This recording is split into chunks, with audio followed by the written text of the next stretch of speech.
I grew up in a small town, in a modest 2-story house with my parents, and my older sister Grace. She was just 2 years older than me, but sometimes it felt like we lived in completely different worlds.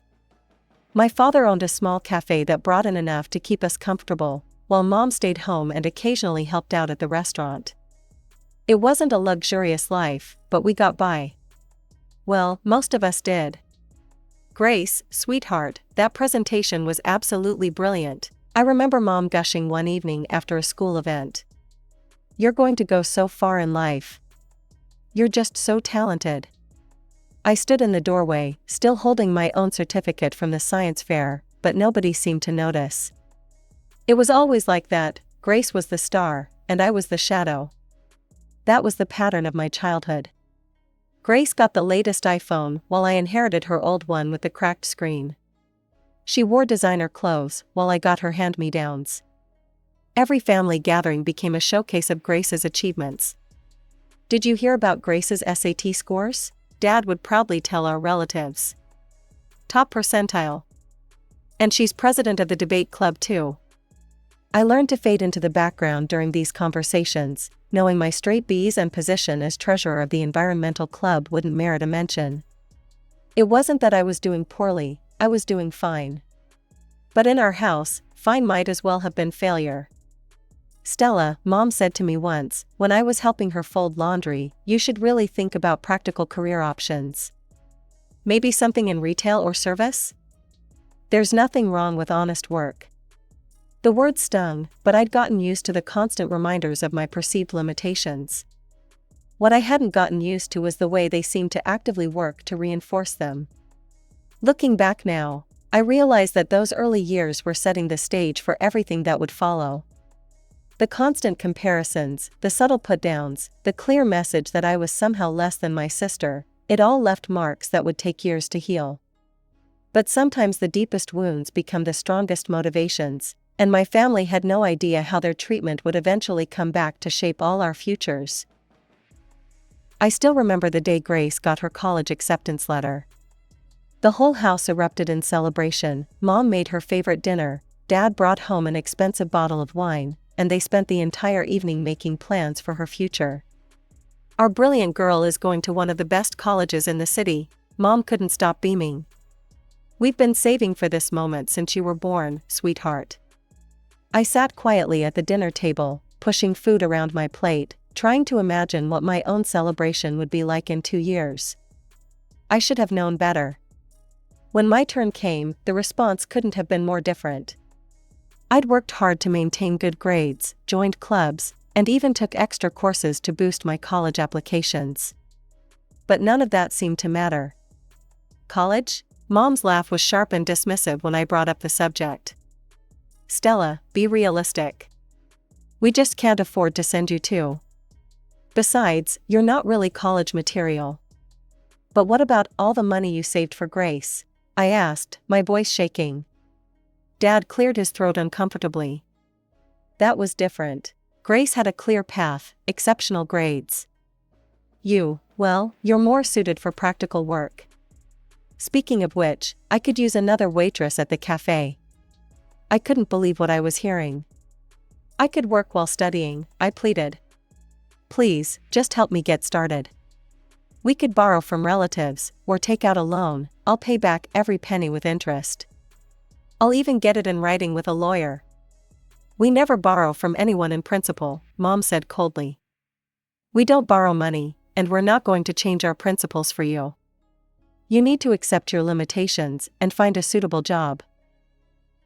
I spent that night crying in my room, but by morning, determination had replaced my tears. I went to the only people who had ever truly seen me, my grandparents. Grandpa, Grandma, I need your help, I explained everything through tears at their kitchen table. I can't just give up on college. I can't. Grandpa's eyes were filled with a mixture of anger and sadness. We don't have savings, sweetheart, but let me see what I can do. No grandchild of mine is going to have their dreams crushed like this. The next few weeks were a roller coaster of emotions. First, the disappointment of the bank rejecting the loan application. Then, the shocking moment when Grandpa announced he was selling their old country house and the plot of land it sat on. The sale of the property provided exactly enough for my college tuition. I applied to study investment management in a city far from home, as far as I could get from the constant reminders of my family's lack of faith in me. The day I left, Mom and Dad didn't even come to say goodbye. Only my grandparents stood at the bus station, Grandma hugging me tight while Grandpa wiped away what he tried to pretend weren't tears. From that day forward, I cut ties with my parents completely. When breaks came and I had to return to town, I stayed with my grandparents in their now smaller house. Their sacrifice meant everything to me, and every time I walked into their modest home, I was reminded of what real family support looked like. After 4 years of hard work, I finally graduated with my degree in investment management. I returned to my hometown with big dreams and a freshly printed diploma, but reality hit hard. The job market wasn't exactly welcoming to new graduates, and I spent weeks sending out applications without any promising responses. Eventually, I landed a position at a small trading company. It wasn't the prestigious investment firm I'd imagined working for, but it was a start. I found a modest apartment on the outskirts of town, nothing fancy, but it was mine, paid for with my own money.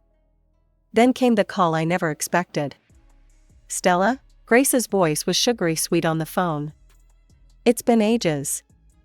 You should come over for dinner this weekend. I'd love to catch up." Something in her tone should have warned me, but I agreed. Maybe time had changed things.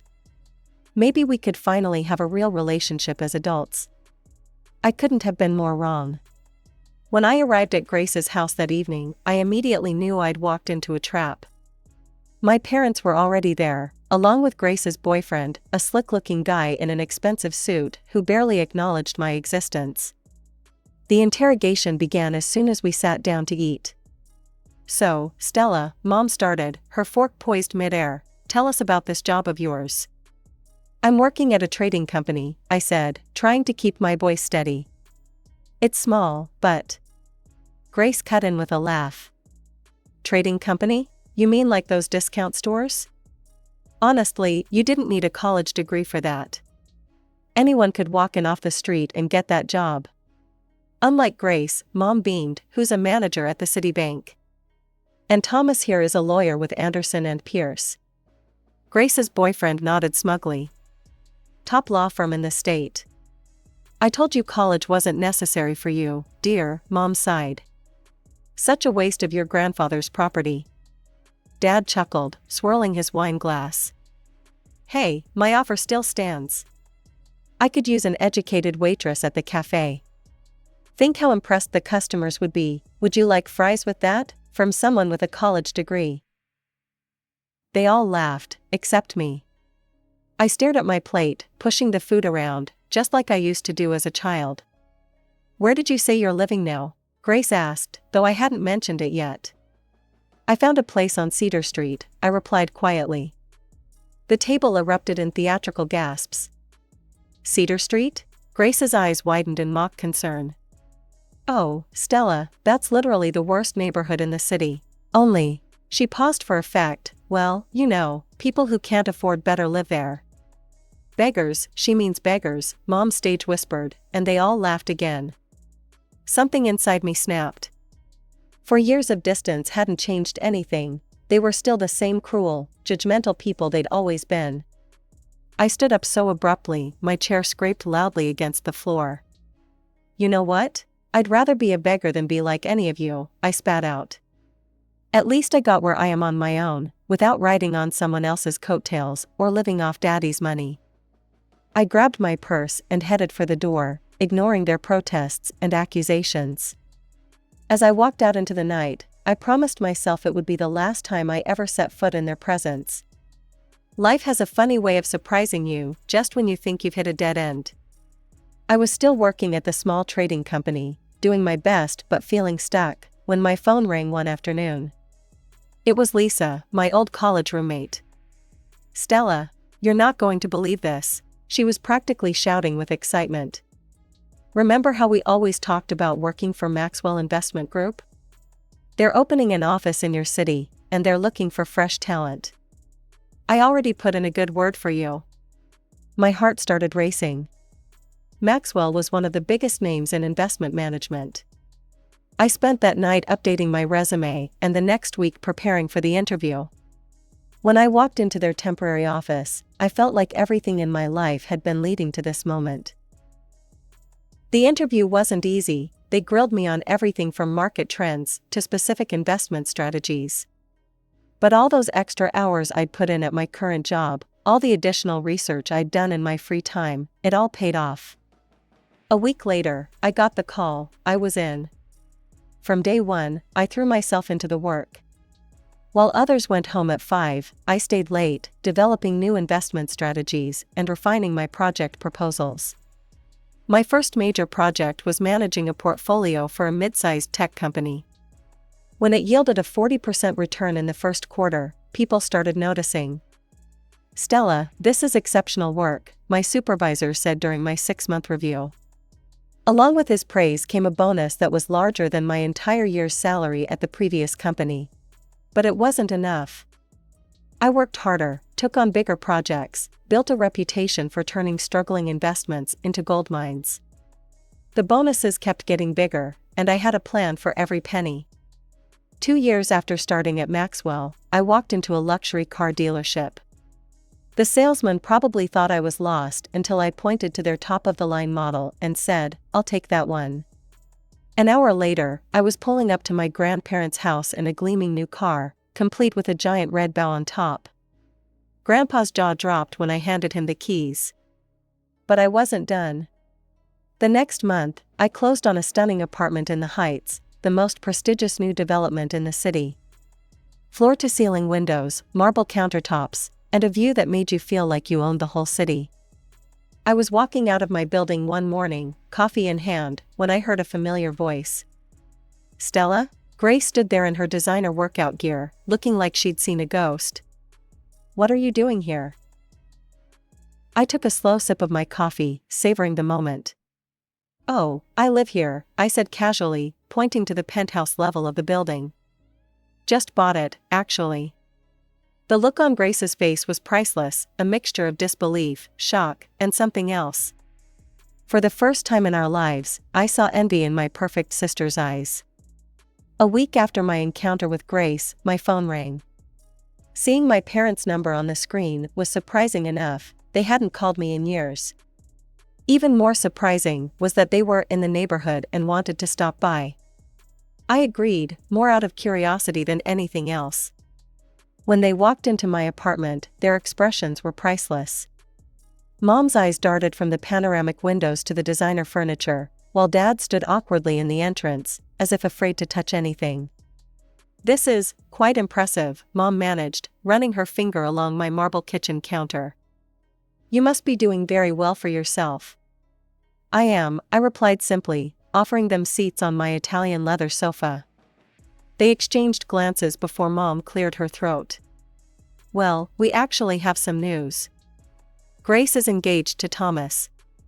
They announced it last month at the engagement party." An engagement party I hadn't been invited to, of course. "They're planning the wedding for 6 months from now," Mom continued, her voice getting that familiar wheedling tone I remembered from childhood. "We've offered to pay half the expenses, as is traditional." Dad shifted uncomfortably. "But it seems the total budget is, well, it's $300,000. I nearly choked on my water. $300,000? Thomas's family has certain expectations, Mom explained quickly. They're very prominent in the community. We announced we'd cover half before we knew the amount, and now. She trailed off, looking at me meaningfully. "Now you need $150,000, I finished for her." "Exactly," Mom brightened. "And since you're doing so well, living in this beautiful apartment, working at such a prestigious firm. You want me to give you the money," I said flatly. "Loan," Dad interjected. "We're asking for a loan. We'll pay you back, of course. We'll even get it notarized." "We know it's a lot," Mom said quickly, "but we can't back out now. It would be so embarrassing with Thomas's family. They're expecting a certain standard. Like when I wanted to go to college? I interrupted. When I begged you for help? When I offered to sign a legal document promising to pay you back? Mom's face flushed. That was different. Different how? Because it was me asking? Because you told me you don't borrow money on principle? Stella, be reasonable, Dad started. Reasonable? I stood up. Like you were reasonable when you told me I wasn't college material? When you offered me a waitress job instead of helping me get an education? When you let Grandpa sell his property to help me, while you saved all your money for Grace? That's not fair, Mom protested. No, what's not fair is that you're only here because you need something from me. You didn't invite me to the engagement party, you haven't spoken to me in years, and now you want $150,000? I walked to the door and opened it. I don't loan money on principle. I believe that's a family tradition, isn't it? Mom's face turned red with anger. How dare you throw our words back at us? After everything we've done for you. Everything you've done for me? I laughed bitterly. Please leave, now. They stormed out, Mom muttering about ingratitude and Dad avoiding eye contact. As I closed the door behind them, I felt a weight lift from my shoulders. For the first time in my life, I'd stood up to them on my own terms, in my own home, from a position of strength. My phone rang again the next day. This time it was Grace. What is wrong with you? She didn't even bother with a hello. Mom told me what happened. How can you be so selfish? I sat back in my office chair, watching the sunset through my panoramic windows. Selfish? That's rich coming from you, Grace. We're family, Stella. Family helps each other. You have the money, everyone knows you're doing well now. Why won't you help with my wedding? I could almost laugh at the absurdity. Family? Now suddenly I'm family? What about when I was visiting your house and you all called me a beggar? When you mocked where I lived? When you laughed at my job? Was I family then? That was different, Grace protested. We were just teasing. You're being ridiculous now. No, what's ridiculous is that none of you spoke to me for years until you needed something. If you need money so badly, why don't you ask our parents? They're your real family, after all. They made that clear enough over the years. You bitter, ungrateful bitch, Grace exploded. You think you're so much better than us now with your fancy apartment and your big job? You're still the same pathetic little sister who was never good enough. The line went dead as she hung up. I sat there for a moment, surprised to find that her words didn't hurt anymore. They just made me tired. A week later, I was having Sunday dinner at my grandparents' house, a tradition I'd kept up ever since college. Grandma was unusually quiet as she served the pot roast. Your parents called us yesterday, Grandpa finally said, his voice heavy. I put down my fork. Let me guess, they asked for money for the wedding? Grandma nodded. They're getting desperate, I think. Your mother had quite a lot to say about family obligations. When we told them we're retired and don't have that kind of money, Grandpa continued, your mother had the nerve to suggest we sell something. She said, well, you sold the land for Stella's college, didn't you? She suggested we sell the car. The car I gave you? I was stunned. She actually suggested you sell your gift? That's when I hung up on her, Grandpa said, a hint of satisfaction in his voice. Told her that unlike some people, we don't sell gifts from family members who actually care about us. Grandma reached across the table and squeezed my hand. The three of us sat there in understanding silence, bound together by something stronger than mere blood ties.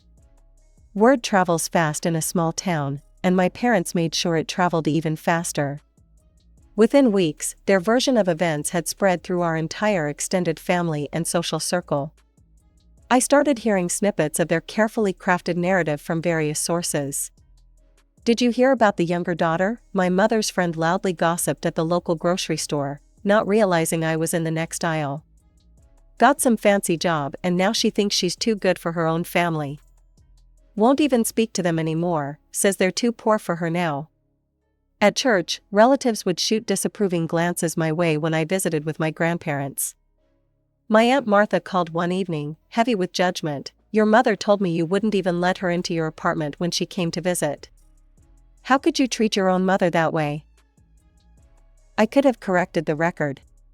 Could have told everyone how my parents had only reached out when they needed money, how they'd never supported my dreams, how they'd mocked and belittled me at every turn. But I'd learned long ago that trying to defend yourself against toxic people only gives them more ammunition. Instead, I focused on my work, spent time with my grandparents, and let the gossip swirl around me like autumn leaves in the wind. My grandparents knew the truth, they'd lived through every moment of it with me, and that was enough. But with 2 weeks left before the wedding, Grace made one final attempt. She showed up at my apartment unannounced, wearing her most expensive outfit and her most convincing smile. "Stella, we need to talk," she said, brushing past me into the living room. "This has gone on long enough. We're sisters, we shouldn't be fighting like this." I stood by the window, arms crossed, watching her settle herself on my sofa as if she owned it. "Why are you really here, Grace?" "To make peace," she gave me her best pageant winner smile. "And, to help you understand the situation better. You see, Thomas's parents are not just rich, they're old money. They have connections everywhere. The wedding has to be perfect." I waited, knowing there was more. "The final payments are due next week, the restaurant deposit, the wedding planner's fee, the flowers."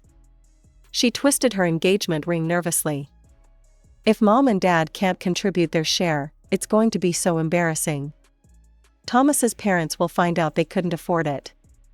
It won't just reflect badly on Mom and Dad, it'll reflect on me. On my future with Thomas. So this visit isn't really about reconciling. It's about the money." "No." "Well, yes, but..." She stood up and walked over to me, placing her hand on my arm. "Stella, please. You're my sister, I need your help. We need to make a great impression on Thomas's parents." I gently removed her hand, walked to the door, and opened it. "I don't care about impressing Thomas's parents. I don't care about your perfect wedding. And I definitely don't care what any of you think anymore. You're making a huge mistake," she said, her voice trembling with anger. "You'll regret this." I smiled, feeling genuinely at peace. "No, Grace. For the first time in my life, I'm absolutely certain I won't." A few days after Grace's visit, my phone lit up with a text from Sarah, her college friend who'd always been kind to me. She thought I should know what had happened at the country club the previous evening. "Your parents finally had to come clean to Thomas's family," she wrote. "They couldn't dodge the wedding planner's calls anymore." It was apparently quite a scene. I could picture it clearly, the elegant country club dining room, Thomas's wealthy parents in their designer clothes, the moment my parents had to admit they couldn't afford their share of the wedding expenses. According to Sarah, Thomas's mother had practically turned purple with rage. The carefully planned fairy tale wedding began to unravel. The honeymoon suite in the Maldives, cancelled. The vintage champagne order, scaled back. The designer flower arrangements, simplified. Thomas's parents eventually agreed to cover all the expenses themselves, but the damage was done. The wedding did go forward, though scaled down from its original grandeur. I wasn't invited, of course, but I didn't expect to be. My grandparents received an invitation but declined to attend, sending a polite note about prior commitments. We spent that Saturday together instead, having a picnic in their backyard, steadfastly avoiding any mention of the event taking place across town. A week later, the wedding photos appeared on social media. I found myself scrolling through them one evening, wine glass in hand, studying the faces in each carefully staged shot. There was Grace in her designer gown. Thomas looked stiff and formal, his family arranged around him like expensive statues. And my parents, they were easy to spot in their new outfits, probably bought on credit, trying so hard to look like they belonged in this world of old money and country club memberships. But their smiles were strained, their poses awkward. Thomas's parents appeared in only a few photos, their expressions ranging from barely concealed disdain to outright displeasure. In one particularly telling shot, his mother was caught looking at my parents with the kind of expression usually reserved for something unpleasant found on the bottom of one's shoe. Sarah texted me updates occasionally in the weeks that followed. Grace and Thomas moved into a house his parents had bought them as a wedding gift. My parents rarely visited. Apparently, they weren't quite what Thomas's family had envisioned for Sunday dinners. I haven't spoken to my parents or Grace since before the wedding. I doubt I ever will again. But sitting here in my apartment, watching the sunset paint the city sky in shades of gold, I finally feel at peace with that fact. Some bridges, once burned, should stay ashes.